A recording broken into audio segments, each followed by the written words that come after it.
उधर चूरू के कैलाश गांव के पास स्थित श्याम पांड्या धाम को विकास के पंख लगने वाले हैं। ये धाम धार्मिक और ऐतिहासिक महत्व का है, लिहाजा सरकार की ओर से इसे विकसित करने की कवायद शुरू कर दी गई है। अब मान्यता है कि पांडवों के अश्वमेध यज्ञ में शामिल होने के लिए भीम खुद श्याम पांड्या को लेने के लिए उनके तपोभूमि पर पधारे थे।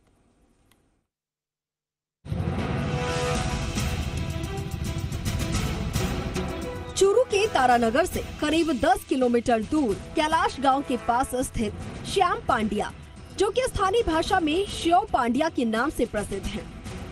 इस स्थान का नाम तपस्वी पंडित श्याम पांड्या के नाम से जाना जाता है। श्याम पांड्या की कहानी महाभारत काल से जुड़ी है। श्याम पांड्या एक ऐतिहासिक और प्राचीन स्थल है, जहां महाभारत काल में महापंडित श्याम पांड्या ने तप किया। कहा जाता है कि महाभारत के युद्ध के बाद जब पांडव अश्वमेध यज्ञ कर रहे थे, उस समय विद्वान पंडित की आवश्यकता थी और भगवान श्री कृष्ण ने पांडवों को महापंडित श्याम पांड्या को लाने के लिए कहा। तब महाबलशाली भीम उनको लेने आए। यहाँ जब उनको जमींदार के रूप में देखा गया तो उनको शंका हुई कि ये विद्वान तो नहीं लगते।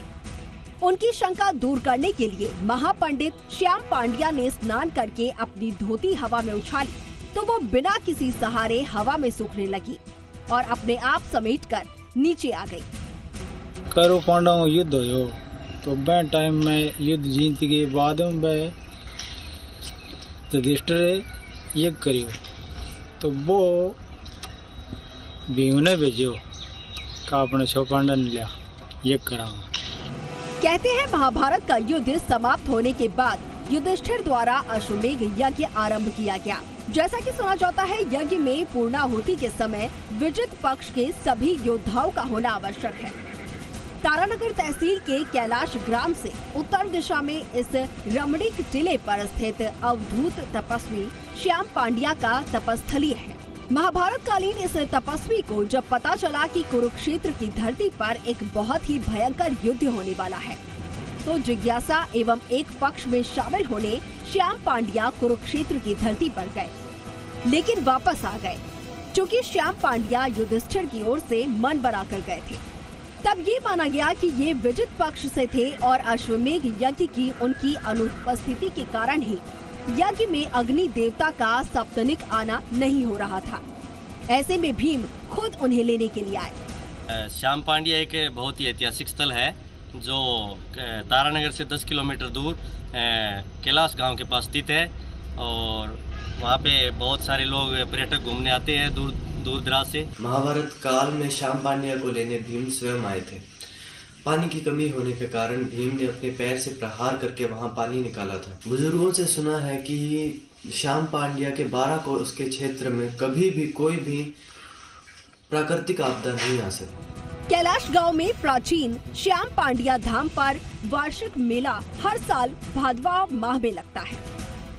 तहसील के कैलाश गांव स्थित प्राचीन श्याम पांड्या धाम का वार्षिक मेला भाद्रपद की अमावस्या पर होने वाले मेले की पूर्व रात्रि पर जागरण होता है और इसके बाद अगले दिन सुबह श्रद्धालु श्याम कुंड में स्नान करके बाबा श्याम पांड्या के दर्शन करते हैं।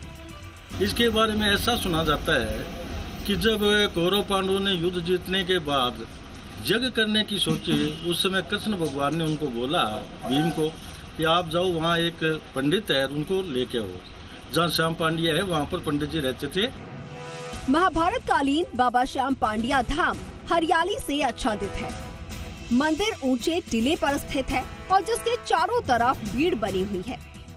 श्याम पांड्या धाम को पर्यटक स्थल बनाने की कवायद शुरू हो गई है। जमीन का अवलोकन किया जा चुका है और श्याम पांड्या धाम में करीब 2 करोड़ की लागत से वन क्षेत्र की जमीन पर बनने वाले पर्यटन स्थल लवकुश याटिका के निर्माण को लेकर कवायद शुरू हो गई है। जिले की वन विभाग की टीम भी डीएफओ और अधिकारियों के साथ श्याम पांड्या धाम का सर्वे कर चुकी है। उन्होंने वन क्षेत्र की जमीन का अवलोकन करके स्थानीय लोगों से वार्ता की है। इस मौके पर डीएफओ दहिया ने अधिकारियों से जमीन संबंधी जानकारी जुटाई और प्रक्रिया को तेजी के क्रियान्वयन करने के निर्देश दिए हैं। शिव पांड्या एक प्रसिद्ध मंदिर है जहाँ हर साल भादवे के महीने में विशाल वार्षिक मेला लगता है, जिसमें दूर दराज के लाखों भक्त दर्शन करने आते हैं। अब इस ऐतिहासिक स्थल को राजस्थान सरकार पर्यटक स्थल बना रही है। निरीक्षण के बाद डीएफओ सविता दहिया ने बताया कि पर्यटन को बढ़ावा देने के उद्देश्य से सरकार ने यहां पर पर्यटन को बढ़ावा देने के लिए लवकुश वाटिका बनाने का प्रस्ताव पारित किया है, जिसके निर्माण में 2 करोड़ रुपए खर्च होंगे। दहिया ने बताया कि इस क्षेत्र के लिए ये सबसे बड़ा संरक्षित वन क्षेत्र है। करीब 300 फीट ऊंचे टीले पर श्याम पांड्या धाम मंदिर बना हुआ है और मंदिर के चारों तरफ वन भूमि में मरुस्थलीय पौधे और जीव जंतु संरक्षित किए जा रहे हैं। पर्यटन के लिहाज से इस क्षेत्र को विकसित किया जाएगा। लवकुश वाटिका का प्रस्ताव पारित करने में विधायक नरेंद्र बुडानिया के प्रयास रंग ला रहे हैं। गोपाल तंवर, जी मीडिया, चूरू।